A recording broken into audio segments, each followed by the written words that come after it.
안녕하세요. 논란과 이슈의 논쇼입니다. 다주택자는 악마다. vs. 아니다. 세금 많이 내주는 천사다. 와, 아니 한 가지 주제를 두고 어떻게 이렇게까지 극단적으로 다른 말이 나올 수 있는 걸까요? 오늘 우리가 파헤쳐볼 이야기는 바로 이 뜨거운 감자, 다주택자에 대한 논란입니다. 본격적으로 시작하기 전에 여러분께 먼저 한번 여쭤보고 싶어요. 집을 여러 채 가진 사람, 딱 들었을 때 어떤 생각이 드시나요? 누군가에겐 정말 부러움의 대상일 거고 또 어떤 분에겐 원망의 대상일 수도 있겠죠. 이 질문 마음속에 한번 품고 오늘 이야기를 따라와 주시면 훨씬 더 흥미로울 겁니다. 이 엄청난 논쟁, 대체 어디서 시작됐을까요? 바로 한 온라인 커뮤니티의 부동산 게시판이었습니다. 정말 많은 분들이 부동산 정보를 얻고 또 의견을 나누는 바로 그곳에서 불꽃 튀는 논쟁이 시작된 거죠. 모든 건 바로 이 글 하나에서 시작됐습니다. 자신을 집 3채를 가진 평범한 사람이라고 소개한 글쓴이가 억울함을 토로한 건데요. 아니 나는 죄 지은 것도 없고 세금 꼬박꼬박 내면서 합법적으로 자산을 늘렸을 뿐인데 왜 사회는 나를 범죄자나 투기꾼 취급하면서 집을 팔라고 압박하는 걸까요? 이 질문 하나가 온라인 전체를 그야말로 뜨겁게 달궜습니다. 자, 이 글이 올라오자마자 기다렸다는 듯이 비판 의견이 폭발적으로 쏟아졌습니다. 그분들의 핵심 주장은 이거였어요. 바로 다주택자의 탐욕이 집값 상승의 진짜 원인이라는 거죠. 와, 여기서 정말 기가 막힌 비유가 하나 등장합니다. 이른바 만원버스 비유인데요. 한번 상상해 보세요. 콩나물 시루 같은 버스에 어떤 한 사람이 세 자리를 차지하고 있는 거예요. 그러면서 서 있는 사람한테 힘들죠. 돈 두세 배 더 내면 앉게 해줄게요. 라고 말하는 모습. 이걸 다주택자에 빗댄 겁니다. 이 비유가 정말 엄청난 공감을 얻으면서 순식간에 퍼져나갔어요. 한정된 자원인 집을 개인이 독점하는 게 과연 옳은 것이냐? 이런 날카로운 질문을 던진 거죠. 논쟁이 막 과열되던 중에 한 네티즌이 구체적인 수치를 딱 제시합니다. 집 가진 사람 100명 중에 15명은 다주택자다라는 통계였어요. 이 15%라는 숫자가 나오니까 소수가 주택시장을 거의 독점하고 있는 거 아니냐 하는 비판에 더 불이 붙게 된 겁니다. 그리고 비판의 가장 핵심에는 바로 이 구분이 있었습니다. 다주택자의 행동은 건전한 투자가 아니라 시세 차익만 노리는 투기라는 주장이에요.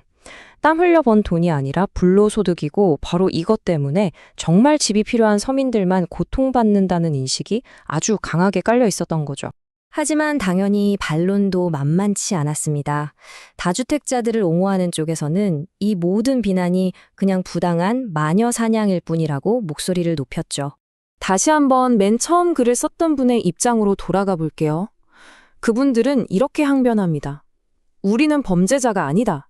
법 테두리 안에서 세금 꼬박꼬박 내는 성실한 시민이다. 오히려 국가 경제에 기여하고 있는데 왜 잠재적 범죄자 취급을 받아야 하냐? 그 억울함이 그래서 뚝뚝 묻어나는 것 같죠. 옹호하는 분들은 이렇게 반박해요.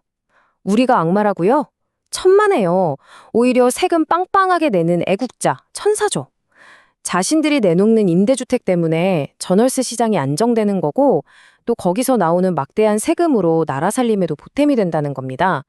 즉, 사회에 해를 끼치는 게 아니라 오히려 기여하고 있다는 주장인 거죠. 여기서 아주 흥미로운 계산이 하나 등장하는데요. 한번 잘 들어보세요. 어떤 네티즌의 주장인데 만약에 다주택자 50명이 집을 팔고 그 집을 무주택자 50명이 샀다고 가정해 보자는 거예요. 그럼 시장에 남은 수요자는 60명, 공급 물량은 50채로 줄어들죠. 그런데 경쟁률을 한번 보세요. 처음엔 1.1대 1이었는데 이젠 1.2대 1로 오히려 내 집 마련 경쟁이 더 치열해진다는 계산이 나옵니다. 다주택자를 무작정 없애는 게 정답이 아닐 수도 있다는 아주 날카로운 지적이었어요. 바로 이런 맥락에서 나온 발이 이겁니다.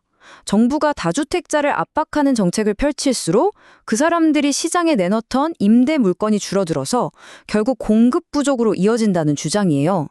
과거에도 비슷한 정책이 실패하지 않았냐 이런 학습 효과를 지적하는 목소리였죠. 자, 이쯤 되면 이게 단순히 다주택자는 좋다, 나쁘다 하는 찬반 논쟁이 아니라는 걸 눈치채셨을 겁니다. 이 다주택자 논쟁은요, 사실 우리 사회가 안고 있는 훨씬 더 깊은 갈등과 불안을 보여주는 하나의 창문 같은 역할을 하고 있습니다. 결국 이 논쟁은 부동산 얘기를 떠나서 보시는 것처럼 극단적인 정치 싸움으로까지 번져갔습니다. 특정 정치인을 지지한다는 이유만으로 상대를 비난하고 심지어 입에 담기 힘든 원색적인 욕설까지 서슴지 않았죠. 이 순간부터 다주택자 논쟁은 경제 문제가 아니라 서로의 신념을 겨누는 진영 싸움으로 변질되어 버렸습니다. 결국 이 분노의 진짜 뿌리는 단순히 집에만 있는 게 아닙니다. 그 밑바닥을 들여다보면 점점 심해지는 경제적 불평등, 또 무엇이 공정한가에 대한 가치관의 충돌, 그리고 정부 정책에 대한 깊은 불신 같은 것들이 복잡하게 얽혀 있어요. 집값 문제는 이 모든 사회적 불안이 터져나오는 도화선 역할을 한 셈이죠. 오늘 이야기의 한 줄 요약입니다. 누군가에게는 집은 불려나가야 할 자산이지만 또 다른 누군가에게는 삶의 기반이 되는 전부라는 것. 이 근본적인 시각 차이가 좁혀지지 않는 한 다주택자를 둘러싼 논쟁은 앞으로도 계속될 수밖에 없을 겁니다. 서로를 무작정 악마나 천사로 규정하기 전에 저 사람은 왜 저런 생각을 하게 됐을까 한 번쯤 귀 기울여 보는 건 어떨까요? 여러분의 그 작은 관심과 이해가 어쩌면 더 나은 사회를 향한 정말 큰 발걸음이 될 수도 있습니다. 오늘 내용이 유익하셨다면 좋아요와 구독, 알림 설정 꼭 부탁드립니다. 지금까지 논란과 이슈의 논슈였습니다. 감사합니다.